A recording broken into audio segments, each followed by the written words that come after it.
各位交易员，大家好。我们来看一下3月20日的日内复盘。今天表面上是走出了一个 Always in Short 的行情，也是加上是这个月度期权到期日。其实盘内预期的波动是比较大的，但是盘中的时候这个小幅度的震荡行情让很多交易员失去了方向。我给大家简单拆解一下，其实这一天的行情总共分为大概3部分。第一部分是一个早盘的爆发行情，这个行情我跟大家讲过不下3-5次，早盘一定要快进快出。如果形成了一个非常小的一个震荡区间，我们可以做一个区间的突破单子。我们可以看前4根 K 线的，它是一个稳稳的在第一根 K 线的高点处形成了一个阻力位，在第2根 K 线的低点处形成了一个支撑位的这样一个震荡区间。第5根 K 线呢向下进行了一个突破，第6根 K 线有非常好的跟随。通常来讲，我们可以在突破的那一刹那就做一个跟随空单，这样的做法我再说一遍是比较激进的早盘交易员的做法， risk tolerance 比较高，也就是说他把这个止损设置在这个震荡区间的上沿位置高一点点，如果突破失败向上反转可以接受这段的亏损，如果突破成功他会拿到非常丰厚的盈利。这里至少是一个日目到这里结束，这段的爆发其实在早盘，如果你做日内的期权末日期权是一个非常丰厚的盈利。第一个阶段的盘形就基本结束了。在第2段行情里，就像我说的，它是一个漫长的震荡区间行情。这个震荡区间行情它屡次上穿 EMA20 失败，被打下来之后再次上穿，但是没有很好的跟随，又一次下来，再次下来。所以在这个中段时间，像我说的是非常难做的。我们都知道震荡区间中可以在上下边界做一些反转单子，但是遇到这种非常不规则的震荡行情，我不确定多没有经验的交易员会在这段行情里边赚到非常多的 scalp 的单子的盈利，因为我们很难确定在这段行情走出来之前它到底上下边界在哪儿，或者它到底的反转的位置是不是就在上下边界，或者是上下1/3处，我们都无从得知。所以遇到这样的行情，一般来讲我是不会建议大家去做的。具体特点是什么？说阴阳线的交替比较大，始终突破不了前期连续下降的这个低点处，高点又不能很好突破 EMA20， 加上有好的跟随，在这磨，我们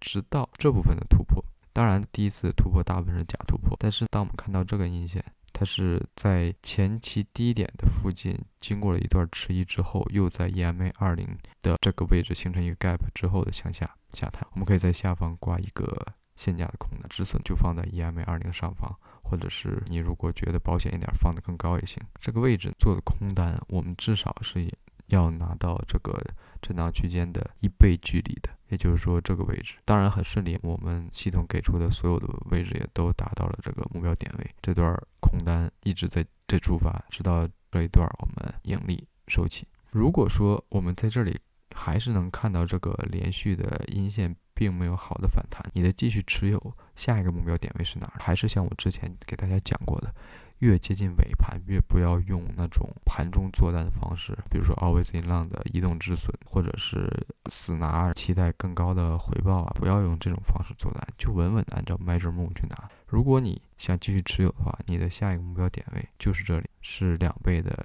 这个盈亏比的位置。如果你在这里退场，你会发现你也成股神了，你非常稳的拿到了这个日内低点的位置。所以说在尾盘有大波动的时候，一定要按照 Measure Move 去做你的单子。今天这3部分行情其实是非常干净的。第一部分是早盘震荡区间突破，是盘中的无所事事，到尾盘的再次下探突破。我觉得这是完整的3段盘形，如果是就按照系统的规矩一板一眼去做，都能拿到不错的盈利。好，这就是我们日内想要讲解的一个行情。我们看到尾盘有一定的调高，还有这个盘后有一定的反弹。这个位置我以前也讲过好多次，当我们看日线的时候，我老早就在我的视频里提过，下一个下探的点位不是10月10号低点，就是11月20日的低点。这个低点位置如果一旦触碰，将会迎来比较强烈的技术性反弹。我们现在可能日线图很难看出来，但是我觉得在下一周开盘的时候一定会去向上摸一个相对高的位置，就算有下探也会往上去找一下。因为这个位置我们看这个它不是说遇到前低就要反弹，而是说已经在这样一个大的震荡区间里待了好久。这个震荡区间就是以10月10日的低点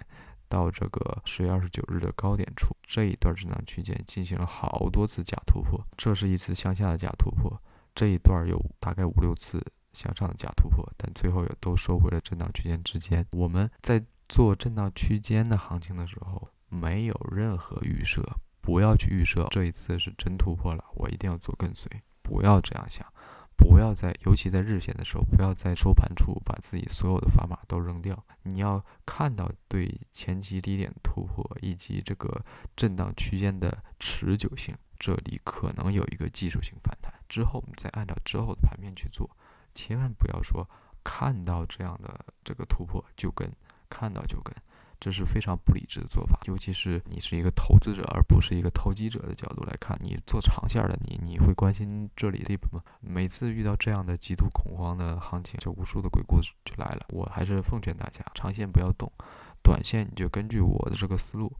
你都不用说每天做10几笔 scalp maybe 盈率90%， maybe 小赚一部分，那么去做，你就按我跟你说的那几个基本的 setup。日内就会弥补你这段时间没有盈利的总体的 portfolio 的亏损。所以说1000到1万，我们一定要 respect 这些技术层面的东西，不是说技术会一定让你变富，因为基本上消息面会凌驾于技术面之上，把价格带到下一个共识的点位。